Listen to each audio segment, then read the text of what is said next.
Bien-aimés dans le Seigneur, que la grâce, que l'amour de Dieu le Père et que la communion du Saint-Esprit soient avec nous tous. Que Dieu vous fasse du bien alors que vous êtes devant votre petit écran pour partager ces moments d'édification. Je voudrais ici situer notre texte de base que nous trouverons dans Luc, le chapitre 21, et nous lirons essentiellement le verset, j'allais dire 10. Puis il ajouta: un peuple combattra contre un autre peuple, et un royaume attaquera un autre royaume. Il y aura de terribles tremblements de terre, et dans différentes régions, des famines et des épidémies.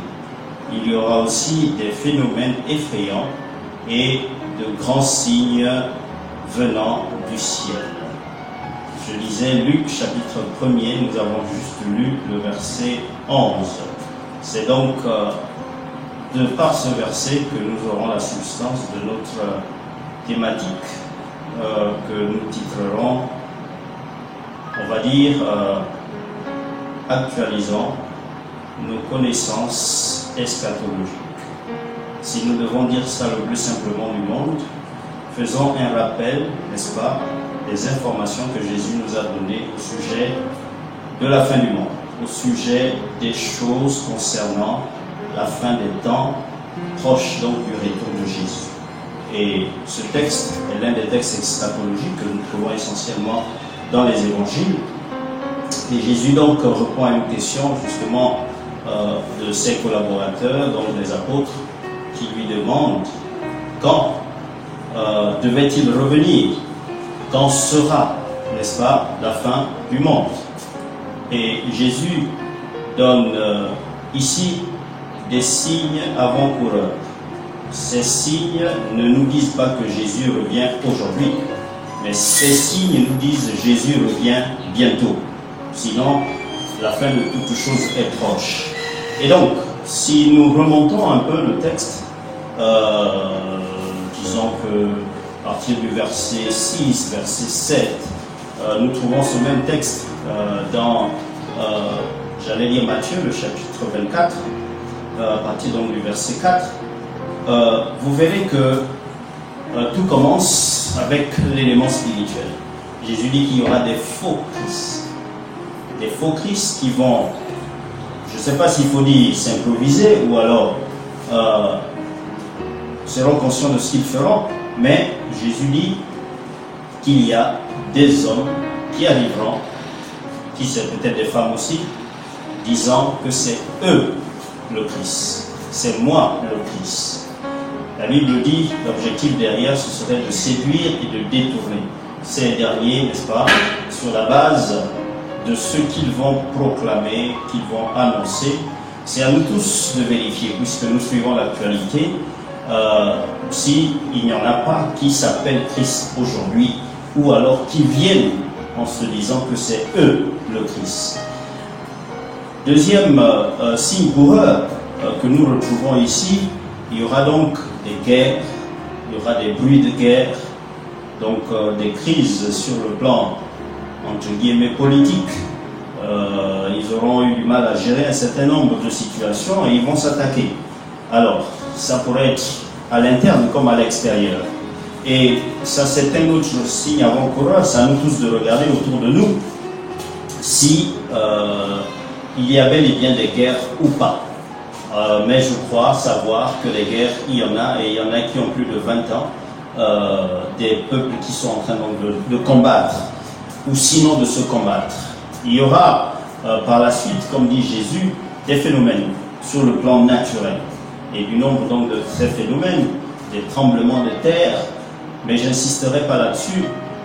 Nous venons de vivre un événement il y a quelques semaines où certains témoignent qu'ils étaient sur le point de se servir quand le plat s'est déplacé, parce qu'il y a eu une secousse assez sérieuse.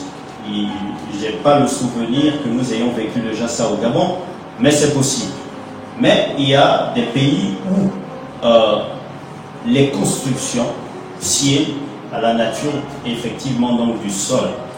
Et tous ces phénomènes sont prédits ici par Jésus qui ne cache rien. Et je voudrais insister sur celui qui nous interpelle et en fait qui attire notre attention.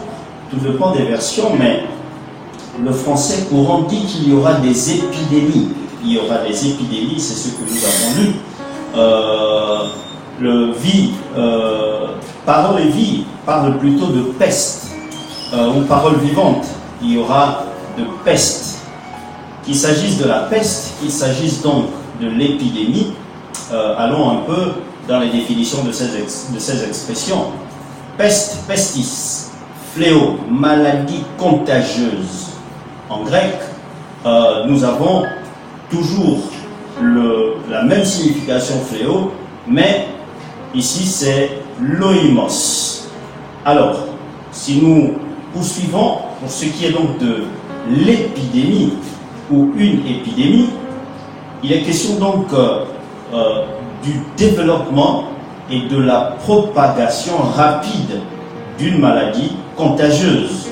Et ça se passe le plus souvent d'origine infectieuse. En grec, vous avez donc épi, qui veut dire au-dessus, et puis vous avez démos, qui veut dire peuple. Épidémie. Et Jésus donc dit qu'il y aura des épidémies. Beaucoup sont surpris par rapport, grosso modo, à l'épidémie du Covid-19 ou encore Corona. Mais pour ceux qui sont familiers à la parole de Dieu et qui creusent, qui ne sont pas sélectifs pour ce qui est de ce que la Bible enseigne, ils prennent en compte tout ce que Jésus a dit, ils ne sont pas surpris par le cours des événements. Ils savent que Jésus, dans son discours eschatologique, avait prédit qu'il y aura du nombre des signes avant-coureurs des épidémies. Aujourd'hui, c'est le corona. Demain, on ne sait pas qu'est-ce que ce sera. Mais j'ai envie de dire donc à la chrétienté qui me suit présentement que Jésus ne nous a pas caché cela. Nous sommes avertis, n'est-ce pas, des choses qui devront arriver et qui sont d'ailleurs déjà en train d'arriver.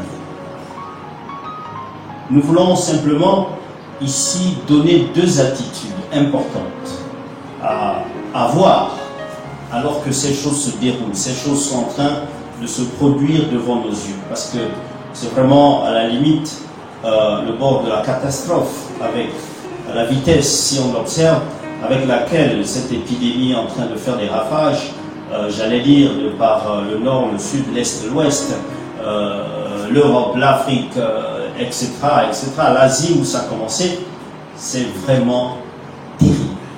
Et nous prions Dieu qu'il nous fasse grâce. Et que cette maladie soit vaincue au nom de Jésus.